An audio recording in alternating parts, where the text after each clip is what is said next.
Buen día, hermanas. Es un placer en saludarles y es un privilegio compartir de la palabra con ustedes y reflexionar que todo gira en este momento alrededor de la pandemia. Si salimos a la calle, ya todo parece diferente.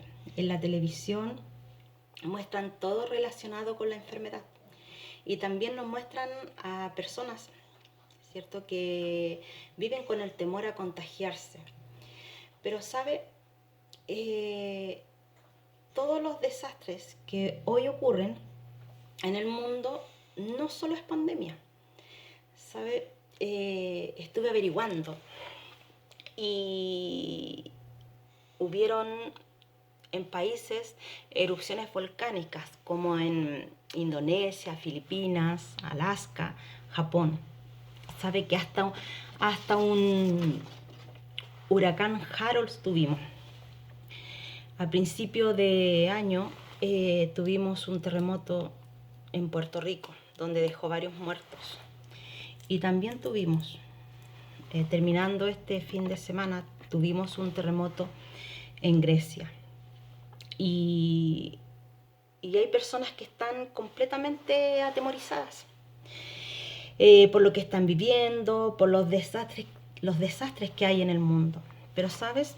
Dios nos da un consejo por medio de su palabra, ¿ya? Y esta está en Proverbios 1:33. Y dice: mas el que me oyere habitará confiadamente y vivirá tranquilo sin temor del mal. Oremos. Padre nuestro que estás en los cielos, gracias te doy porque me das la posibilidad de hablar de tu palabra. Te pido una bendición especial por cada una de mis hermanas en este día, Señor, y prepara nuestro corazón para poder recibir y entender tu palabra. Todo esto te lo pido en el nombre de Cristo Jesús. Amén. Estamos en una época que todo causa temor. Y el sinónimo de temor es miedo, fobia, pánico. Y sabe usted que el ser humano, de todo lo que no puede tener en control, a nosotros como ser humano nos produce temor, nos produce ese miedo. ¿Y sabe lo que es temor? Temor es un sentimiento de angustia provocada por la presencia de un peligro real o imaginario. Esto produce desconfianza. Creemos que ocurrirá un hecho contrario a lo que uno desea y eso genera una sensación negativa. El temor es angustia, es intranquilidad, muchas veces cobardía.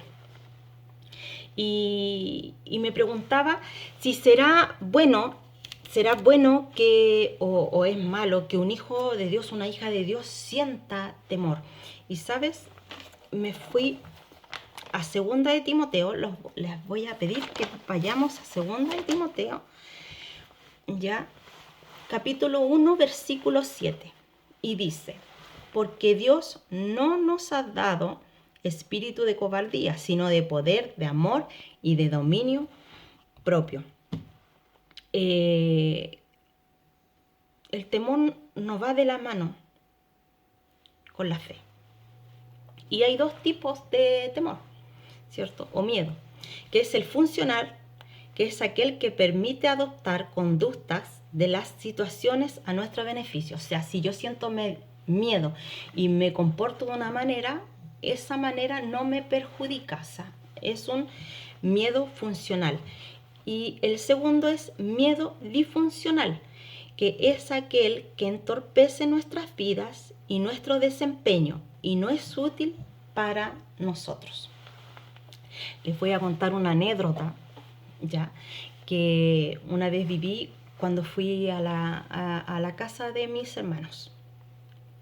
Fui a tomar once y después de haber compartido, llegó la hora de irse, tomé mis llaves, me abrí la puerta para salir y de repente me la cierran.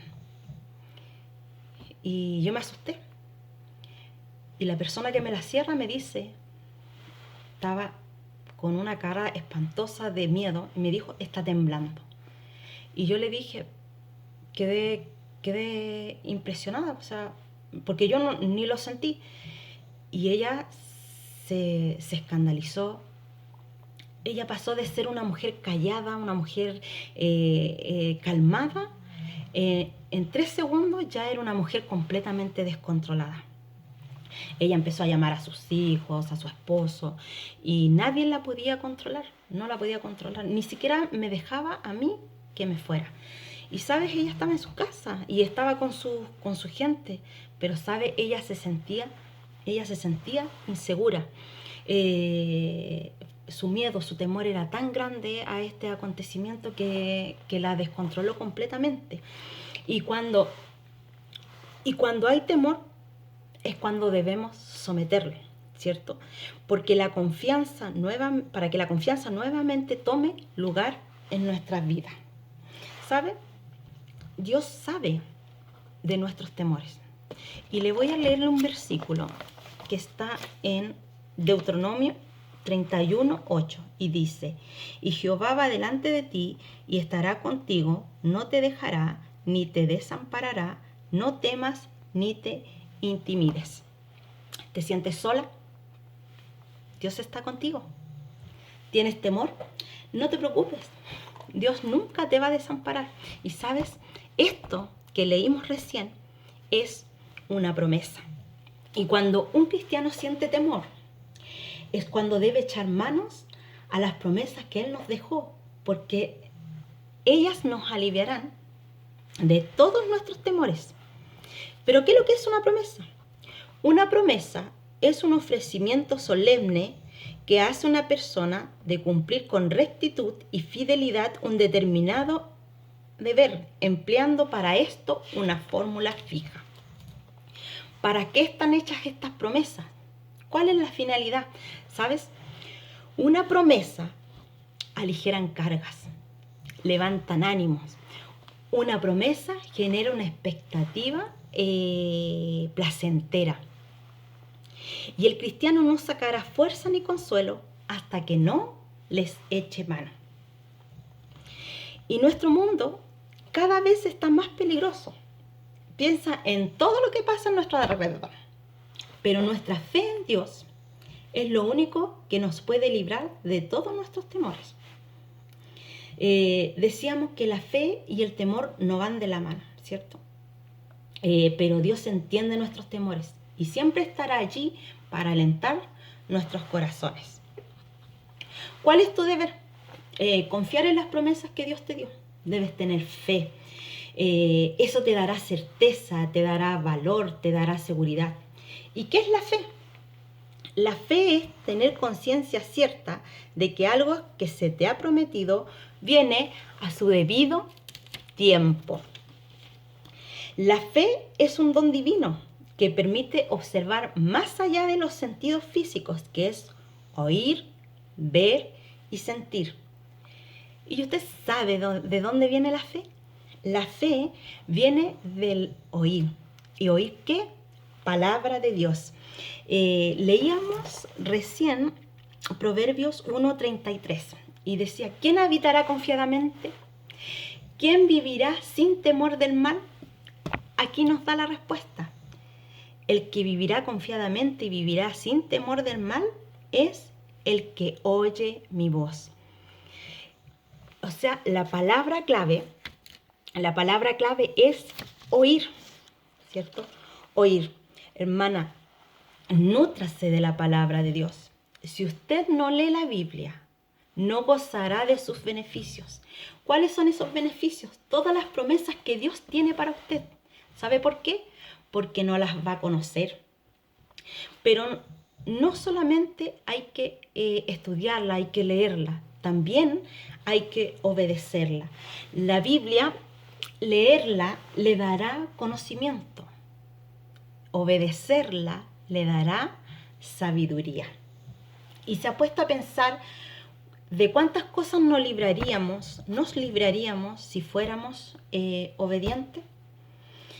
Y eso es lo que más nos cuesta. Y Dios sabe cuánto. Por eso nos dejó una enseñanza en Lucas. Les voy a pedir que vayan a Lucas. Lucas 6, del versículo 46 al 49. Nos dejó una enseñanza sobre la obediencia. Y dice: ¿por qué me llamáis Señor, Señor, y no hacéis lo que yo os digo? ¿Y sabe qué? Averigüé lo que significa la palabra Señor. En el diccionario español dice: es un trato de respeto, de cortesía que se utiliza para dirigirse a una persona. Señor, bíblicamente, significa amo, gobernante, persona importante con capacidad de ejercer su dominio sobre algo o sobre alguien. Señor o amo tiene autoridad completa sobre nuestras vidas. Ahora una pregunta. ¿Cuántas veces nosotros le hemos llamado Señor? Yo por lo menos muchas, para no decir siempre. Siempre le digo Señor. Y llamarlo Señor y no obedecerlo es contradictorio, ¿cierto? Y si entendemos el significado que quiere decir la palabra Señor, nos daremos cuenta que no le podemos decir que no a algo que Él nos está ordenando. Una cosa es creer en el Señor y otra es vivir sus enseñanzas. En otras palabras, no hay gran diferencia en llamar a Jesús como Señor y otra cosa es someterse. O sea, muchos les llamamos Señor, pero pocos se someten. Y sigue diciendo el versículo 47. Dice: todo aquel que viene a mí y oye mis palabras y las hace, o sea, el que viene a mí, oye mis palabras y obedece, os indicaré a quién es semejante. Semejante es al hombre que al edificar una casa cavó y hondó y puso el fundamento sobre la roca. Y cuando vino una inundación, el río dio con ímpetu contra aquella casa, pero no la pudo mover porque estaba fundada sobre la roca. Hombre sabio que edificó la casa sobre una roca es un hombre que fue obediente. Y obedecer es la clave para una vida de victoria. Cuando Jesús habló de roca, habla de fundamentos, habla de la enseñanza de la palabra de Dios. Debemos leer, estudiar y obedecer, porque esas enseñanzas nos darán firmeza y estabilidad permanente. Las enseñanzas de Jesús son las que nos van a dar estabilidad. Obedecer a Dios es como construir una casa con cimientos sólidos de la fe de Jesucristo. Cuando todo está yendo bien en la vida, los cimientos parecen irrelevantes. Cuando todo está de viento en popa, es irrelevante. Pero cuando llegan las crisis, estos cimientos son puestos a prueba.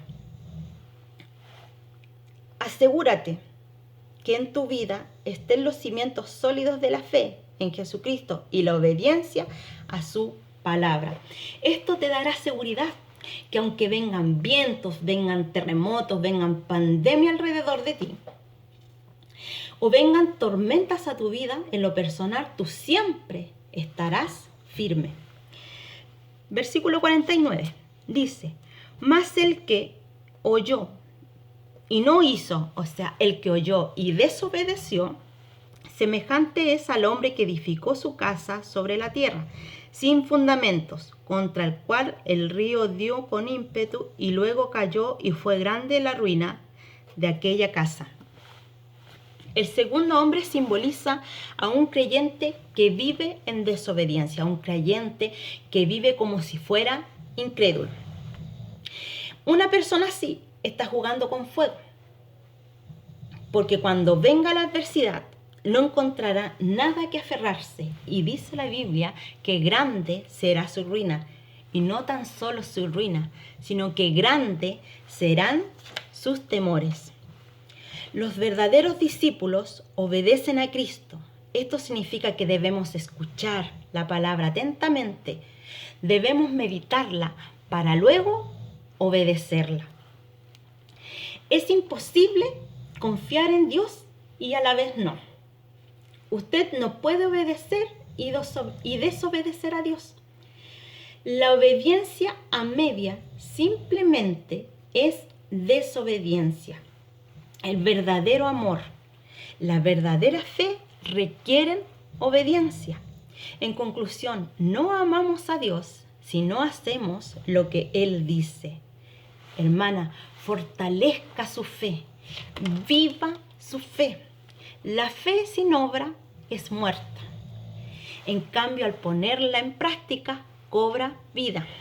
Me acuerdo que mi padre me enseñó cuando era chica la ley de la fe, que era, si no tengo fe, no cosecho. Y si no cosecho, no siembro. A medida que crecemos en nuestro andar con Jesús, la fe se manifiesta a través de nuestras palabras. Palabras, ¿cierto? En decisiones y sobre todo en nuestras acciones. Recuerde que las acciones hablan más alto que las palabras. Y cuando tu fe esté bien puesta, creerás en todas las promesas que Dios te dio. Y a veces somos cómodas, muy cómodas. Y le reclamamos a Dios por sus promesas. Pero no queremos hacer nada para ganarla. ¿Sabe? Dios no habría hecho promesas que hay en la Biblia si no hubiera querido dar a sus hijos grandes bendiciones. En la Biblia hay más de 3.500 promesas que están hechas para ti, para mí. ¿Quieres ganártela? ¿Quieres ganar todas esas bendiciones? Sea obediente. Dios siempre tiene un propósito mayor cuando permite trastorno en nuestro mundo. Y no solo cuando permite trastorno en nuestro mundo, sino que cuando permite trastorno en nuestras vidas, recordando que Dios siempre tiene el control. Hay solo un fundamento seguro y es una relación profunda y genuina con Jesucristo. Pues ¿quién estará con nosotros en todas nuestras tribulaciones, ¿cierto? En todos nuestros tormentos, en todos nuestros temores. Decíamos que el temor genera angustia, genera inseguridad. ¿Y a quién le gusta vivir así? Yo creo que a nadie, ¿cierto? A nadie. Hablábamos de Proverbio 1:33 y decíamos que el que oyere habitará confiadamente y vivirá tranquilo sin temor del mal, ¿cierto? El que oye y el que obedece. A título personal digo, quizás cuántas lágrimas me hubiese ahorrado si yo hubiese sido obediente. Salmo 53:3 dice, en el día que temo, yo en ti confío. ¿Quieres vivir una vida sin temor? ¿Sabes? Debes tomar la decisión hoy de escuchar a Dios y de obedecerle. Toma esa decisión hoy, porque te va a cambiar la vida. Oremos. Gracias, Padre, te doy por tu palabra. Gracias te doy por todas tus bendiciones que nos das aún sin merecerla. Te pido que nos ayudes a ser obedientes y permite que no seamos solamente oidores, sino también hacedores de tu palabra. Guíanos en tus caminos siempre y no permitas que nos alejemos de ello. Ayúdanos a ser de bendición siempre. En el nombre de Jesús te agradecemos y te pedimos todo esto. Amén. Espero que este devocional sea una ayuda para todas ustedes. Nos vemos.